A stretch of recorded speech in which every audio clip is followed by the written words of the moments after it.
PMAY जि न'नि सायावदि बिथाङा बुंदों, दा बिथाङा आं दहायनो बुंदों बिथाङा काराप्टेड मानसि जाय जिहेतु जोंनि भरला VCDC आव जोंहा अमलजों लोगोसे बिथांजों जयनिं जानाय अजय कर्मकार लोगोसे आरो सासे सानै दंबावो।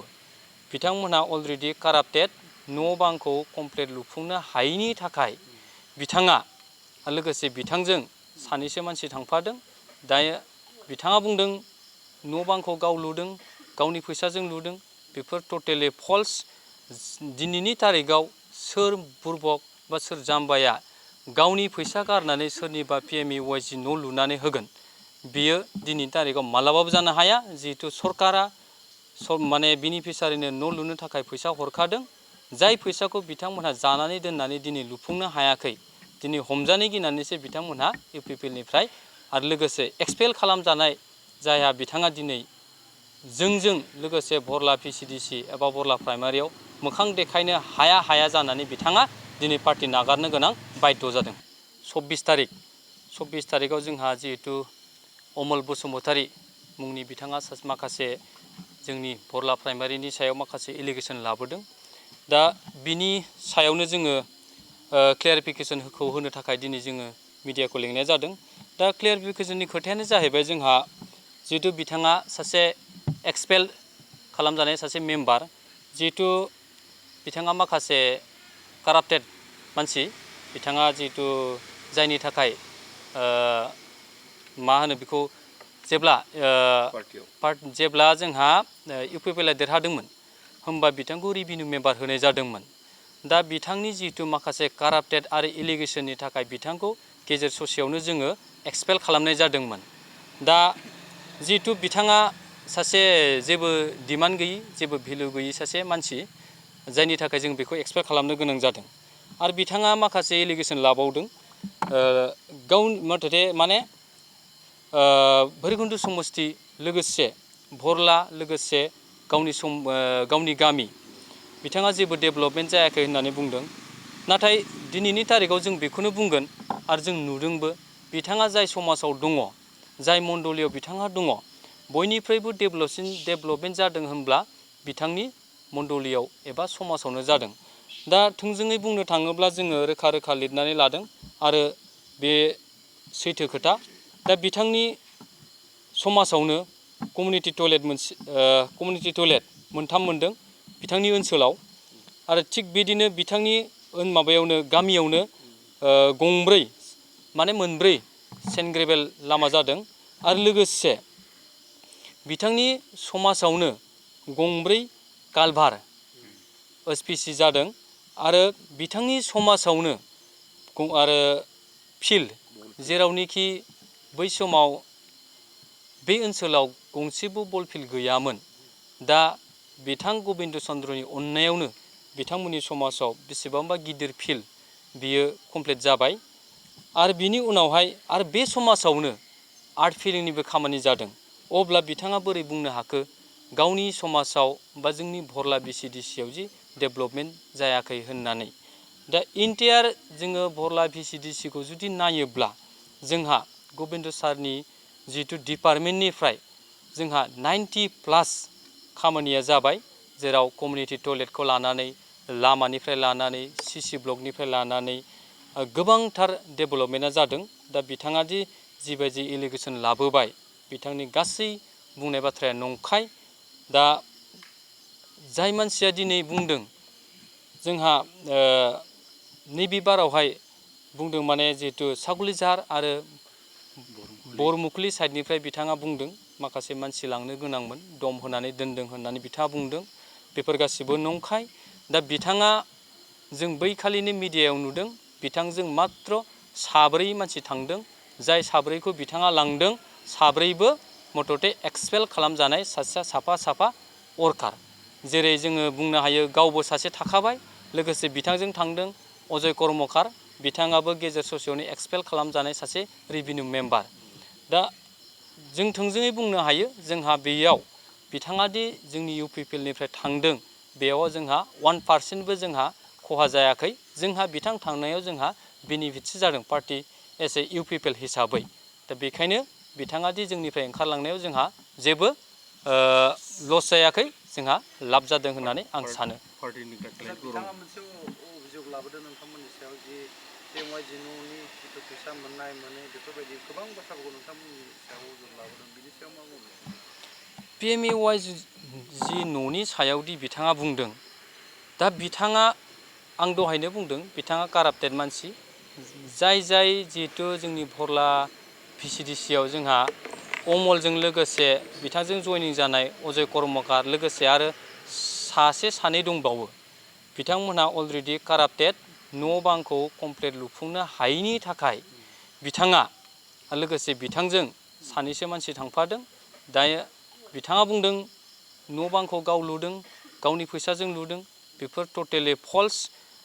दिनैनि तारिखाव सोर बुरबक बा सोर जाम्बाया गावनि फैसा गारनानै सोरनिबा PMYG न' लुनानै होगोन, बियो दिनैनि तारिखाव मालाबाबो जानो हाया। जिहेतु सरकारा माने बेनिफिसारिनो न' लुनो थाखाय फैसा हरखादों, जाय फैसाखौ बिथांमोनहा जानानै दोननानै दिनै लुफुंनो हायाखै, दिनै हमजानो गिनानैसो बिथांमोनहा UPPLनिफ्राय आरो लोगोसे एक्सपेल खालामजानाय जायहा बिथाङा दिनै जोंजों लोगोसे भरला VCDC एबा भरला प्राइमारियाव मोखां देखायनो हाया जानानै बिथाङा दिनै पार्टि नागारनो गोनां बाध्य जादों।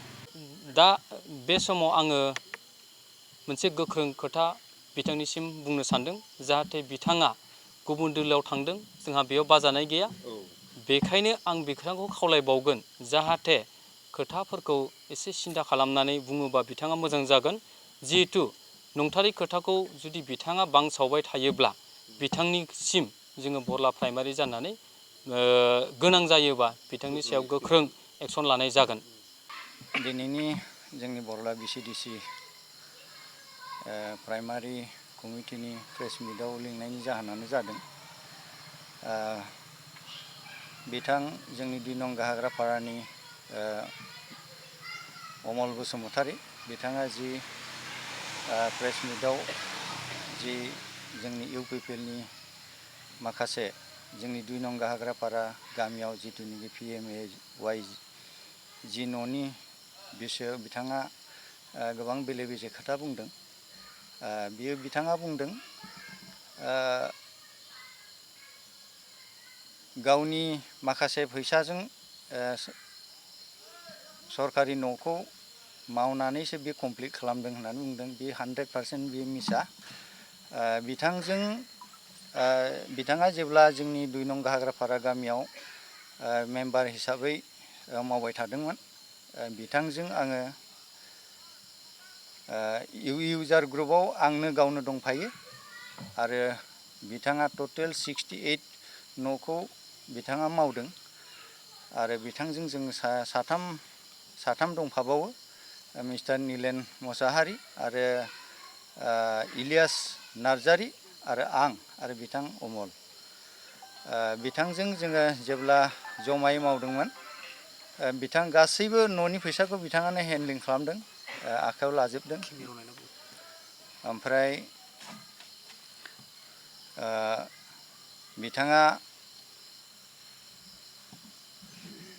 बिथाङा बुंनायखौ जों खोनादों, नुदों प्रेस मिटआव, जे माखासे फैसाखौ ब्लकनिफ्राय मोनबोजोबैनि जाहोनाव गावनि फैसाजों बिथाङा न'खौ लुफुंदों होननानै बुंदों। बियो 100% मिसा। फैसाखौ मोनबोदों आरो बिथाङा रायजो राजाफोरनि नोजोराव रायजोफ्रा नायब्लानो मिथिगोन बिथांनि न' मावनाया बेसेबांसिम साक्सेस जादों। गावनि फैसाजों जुदि लुफुंदोंब्ला हयथ' किसुमान न'खरफ्रा दासिमहालागै बे न'आव थानो मोनाखै, बेबायदि अबस्था दङ। जेब्ला चेक खालामगोन बा इनभेस्टिगेसन खालामगोन अब्ला नुगोन बिथांनि लुनाय न'खौ। बिनिखायनो जों दिनै 2 नं गाहाग्रानि जानानै आङो बेखौनो बुंदों, बे PMYG नि सोमोन्दै बिथाङा माखासे बुंनाय बाथ्राया मिसा।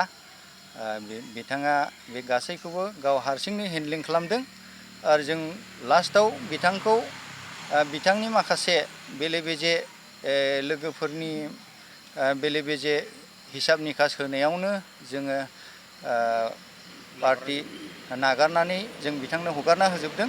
बिथाङा हारसिंनो 68 न'खौ माखासे मावबाय बिथांनो जों हगारना होजोबनाय जादों। दा माखासे बिथाङा गावनि फैसाजों न' लुना होनाय खोथाया मिसा। आरो बिथाङा बुंबावदों दि 2 नं गाहाग्रा गामियाव माखासे डेभेलपमेन्ट जायाखै होननानै बुंदों। जोंनि 2 नं गाहाग्रापारा गामियाव गासैबो रायजो राजाफ्रानो नुदों, थांब्ला नुनो मोनो जे 17 बोसोराव 17 बोसोर जेब्ला BPFआ सरकार सलायदोंमोन बे समाव जोङो बुंनो थाङोब्ला मोनसे कमिउनिटि बा गिर्जा फिल्डफ्राव आर्ट फिलिंनि खामानि नङाब्ला माबा मोनसे फेन्सिं बाउन्डारि मोनसेबो खामानि जों BPFनि समाव जों मोननो हायाखै।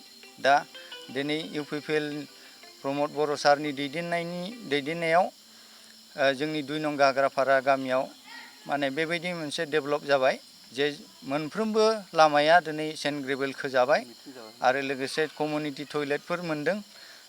माखासे आर्ट फिलिंनि खामानिफोर जादों आरो सेल्फ हेल्प ग्रुपआव 25,000 खरि मोननो हादों जों गामियाव मोनब्रै ग्रुपआ। आरो बेबायदिनो बायदि रोखोम इन्डिभिजुवेलखौ मोननो हादों।